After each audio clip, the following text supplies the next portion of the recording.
Hello everyone, আসসালামু আলাইকুম। কেমন আছেন সবাই? আশা করি কেউই ভালো নেই, কারণ কারোরই মানসিক প্রশান্তি এখন আর নেই। যেহেতু এত বড় একটা প্রাকৃতিক দুর্যোগ হয়ে গেল, যেটা আমাদের সবাইকে মরণের কথা মনে করিয়ে দিয়ে গেছে, এটার পর কেউই আর ভালো থাকতে পারি না। Tension surround the year. এখন অনেক টেনশনের মধ্যে আছি সবাই। এটাই স্বাভাবিক, মানুষ মাত্রই মরণশীল, তবু আমরা সেটাকে নিয়ে অনেক বেশি ভয়ে থাকি। বড় ধরনের একটা ভূমিকম্প সংঘটিত হওয়ার প্রায় 2 দিন পর সেটা নিয়ে কথা বলতে এসেছি। চলুন ভূমিকম্প নিয়ে কিছু কথা বলি।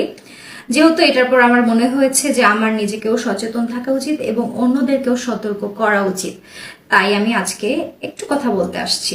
ইতিমধ্যে কিন্তু সবাই জেনে গেছি যে 5.7 মাত্রার ভূমিকম্পটা হয়েছিল গত পরশুদিনই, যেটার উৎপত্তি স্থল ছিল নারায়ণগঞ্জ নরসিংদীর ঘোড়াশাল, এবং মাটি থেকে মাত্র 10 কিলোমিটার গভীর থেকেই এই ভূমিকম্পটা উৎপত্তি হয়েছিল। সো বুঝতেই পারছেন, এই মাত্রার ভূমিকম্প এতটুকু গভীর থেকে উৎপন্ন হওয়ার পর বেশ কিছু ভিডিওতে দেখা যাচ্ছে অনেক অনেক বিল্ডিং অনেকভাবে ক্ষয়ক্ষতি হয়েছে। কিছু বিল্ডিং এর ছাদ থেকে দেয়াল আলাদা হয়ে গেছে, কিছু বিল্ডিং এর প্লাস্টার খসে পড়ছে, টাইলস খসে পড়ছে, কিছু বিল্ডিং এর মেঝেতে ফাটল দেখা দিয়েছে, এমনকি যেখানে বিল্ডিং নেই সেখানে মাটিতেও ফাটল দেখা দিয়েছে। জানা গেছে যে নেক্সট যে ভূমিকম্পটা হবে সেটার মাত্রা থাকবে 7 থেকে 8, যেটার উৎপত্তি স্থল মাটি থেকে মাত্রই 5.7 কিলোমিটার গভীর থেকেই হবে। মাটি থেকে 10 কিলোমিটার গভীরে যেই ভূমিকম্পটা উৎপন্ন হয়েছে সেটা যদি এত ক্ষয়ক্ষতি করতে পারে, মাটি থেকে যখন মাত্র 5.7 কিলোমিটার গভীর থেকে যেই ভূমিকম্পটা উৎপন্ন হবে এবং যেটার মাত্রা থাকবে 7 থেকে 8, সেটা আমাদের কি পরিমাণ ক্ষয়ক্ষতি করবে। হ্যাঁ, বাংলাদেশ সত্যিই অনেক ঝুঁকির মধ্যে রয়েছে, বিশেষ করে ঢাকা, এরপর হচ্ছে সিলেট, চট্টগ্রাম, এগুলো তো রয়েছেই।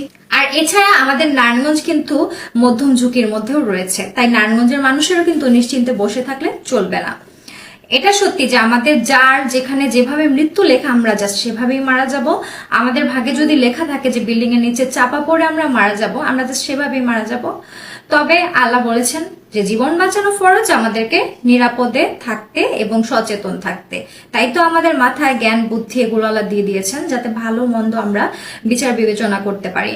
সেই দিক থেকে আমাদেরকে অবশ্যই নিজেদেরকে সেফ রাখার ট্রাই করতে হবে। আর সম্পূর্ণ হচ্ছে আল্লাহর হাতে। আল্লাহ তাআলা রহমত নাজিল করলে অবশ্যই আমরা সবাই ভালো থাকবো। দোয়া করি সবার বাড়ি ঘর, নিজের হাতে সাজানো সংসার এবং প্রত্যেকের জানমাল নিরাপদে থাকুক। এরপরেও কিছু কথা থেকেই যায়, শুধু দোয়া করলেই হবে না, আল্লাহ আমাদেরকে নিরাপদ থাকতে বলেছে। সো এটার জন্য আমি একটু সার্চ করেছিলাম যে আসলে কিভাবে আমরা নিরাপদ থাকতে পারি।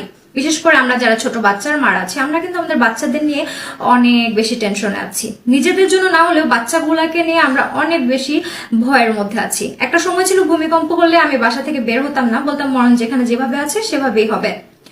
এখন ভূমিকম্প হলে আমার হার্টবিট বেড়ে যায়, আমার হাত পা ভূমিকম্প হয়ে যাওয়ারও 1 থেকে 1.5 ঘন্টা 2 ঘন্টা পর্যন্ত কাঁপতে থাকে, আমি অসুস্থ হয়ে যাই শুধুমাত্র বাচ্চার টেনশনে।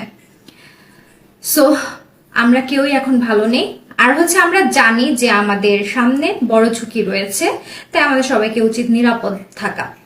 তো আমি সার্চ করার পর যতটুকু জানতে পারলাম, সবার আগে আমাদেরকে যেটা করতে হবে সেটা হচ্ছে আর্থকোয়াক গো ব্যাগ রেডি করে রাখতে হবে। এই আর্থকোয়াক গো ব্যাগটা কি সেটা আপনাদেরকে একটু জানাই। সেটা হচ্ছে কি, একটা ব্যাগের ভিতর কিছু শুকনো খাবার, বাচ্চার ডায়পার, 1 বোতল পানি, পানি খাওয়ার একটা মগ, তারপর হচ্ছে কি একটা প্লেট, একটা চামচ, একটা বাটি, আর হচ্ছে কি আপনার গামছা, আপনার কিছু কাপড় যেটা আপনাকে শীত নিবারণ করতে হেল্প করবে, যেহেতু এখন শীতকাল, একটা কম্বল, অবশ্যই প্রয়োজনীয় মেডিসিন, মোবাইলের পাওয়ার ব্যাংক, এক্সট্রা কোনো চার্জার থাকলে সেটা। ওকে, এগুলো সহ একটা ব্যাগ রেডি করতে হবে, সেটা হাতের কাছেই রাখতে হবে যাতে সামান্য ঝাঁকুনি টের পেলে সেটা নিয়ে বেরিয়ে যাওয়া যায়। গত পরশু যে বড় ধরনের ভূমিকম্প হলো, এরপর গতকালকে একই দিনে 3 বার ভূমিকম্প অনুভূত হয়েছে। তো এগুলোর মাত্রাও কিন্তু মোটামুটি মিডিয়াম ছিল। প্রথমটা ছিল 3.3, পরেরটা ছিল 3.7 এবং আরেকটার মাত্রা আমি জানি না। তো বুঝতেই পারছেন যে ভূমিকম্প কিন্তু এখন ঘন ঘন হচ্ছে। সো ঝুঁকিটা আসলে অনেক বেশি। আল্লাহ চাইলে আমাদের ক্ষমা করেও দিতে পারে। হয়তো আল্লাহর রহমত থেকে আমরা অনেকটা পিছিয়ে গেছি এখন। কারণ আগে মুরব্বীদের মুখে শুনতাম যে বাংলাদেশে আল্লাহর রহমত রয়েছে, তাই অনেক গবেষক বাংলাদেশকে নিয়ে অনেক কিছু বলে, তাও কিছুই হয় না। কারণ বাংলাদেশের মানুষ অতটা উশৃঙ্খল না যতটা অন্যান্য মুসলিম কান্ট্রির মানুষগুলা। তারপর হচ্ছে কি বাংলাদেশ অলিয়া উলিয়াদের দেশ, বাংলাদেশে এখন অনেক ওয়াজ মাহফিল হয়। সো সবকিছুর উসিলায় আমাদের মতো পাপী বান্দাদেরকে আল্লাহ ক্ষমা করে দিচ্ছেন, তাদের উসিলায় আমরাও আল্লাহর কাছ থেকে ক্ষমা পাচ্ছি। কিন্তু হয়তো আল্লাহ সেই রহমত থেকে আমরা এখন অনেকটা দূরে সরে আসছি। হয়তো আমাদের দেশে এখন উশৃঙ্খলতার মাত্রা অনেক বেশি বেড়ে গেছে, হয়তো আমরা এখন অনেক বেশি পাপাচারে লিপ্ত হয়ে গেছি, হয়তো আমাদের ইমানি শক্তি অনেকটাই দুর্বল হয়ে গেছে। দ্যাটস ওয়াই আল্লাহ এখন আমাদেরকে নিদর্শন দেখাচ্ছেন। আর এটা দেখার পরও আমরা যদি সচেতন হতে না পারি, তবে অবশ্যই এখানে আমাদের নিজেদেরই ব্যর্থতা। সো সবারই উচিত আল্লাহর পথে ফিরে আসা, তওবা করা আগের সব পাপের জন্য, এবং আল্লাহকে মন থেকে ক্ষমা চেয়ে বলা যে আল্লাহ আমাদের সবাইকে তুমি নিরাপদ রাখো, বাংলাদেশটা যেমন তোমার রহমতে পরিপূর্ণ ছিল সেটাই আবার তুমি করে দাও। তো যাই বলছিলাম, আমাদের তো আর্থ গো ব্যাগ রেডি রাখতেই হবে।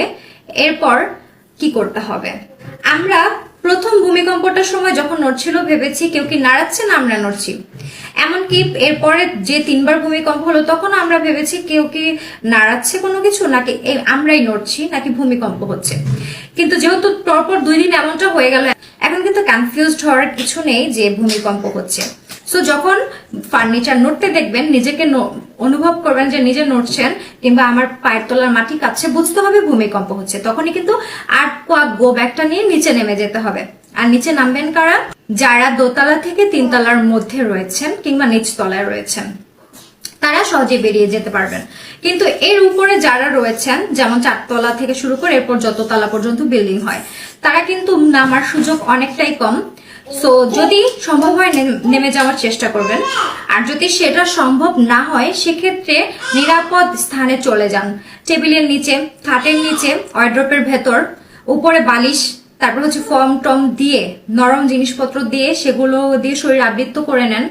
কারো যদি এমন হয় যে টেবিলের নিচে, খাটের নিচে এ ধরনের নিরাপদ আশ্রয়স্থলগুলো খালি নেই, এখন থেকেই খালি করে রাখুন। কারণ আমাদেরকে নিরাপদ থাকা উচিত, যেহেতু আমাদের আল্লাহ বলেছেন যে নিজেকে রক্ষা করার চেষ্টা করতে।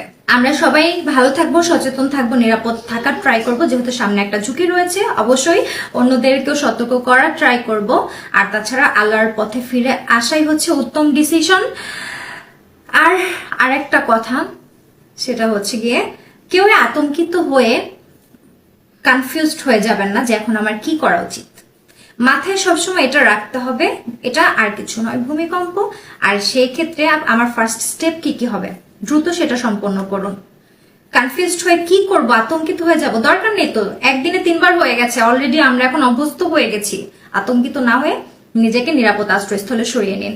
আর এক কথা, বাড়ির নিচে নেমে বিল্ডিং এর নিচে দাঁড়িয়ে থাকবেন না, কারণ বিল্ডিংটা পড়লে আপনার উপরেই পড়বে।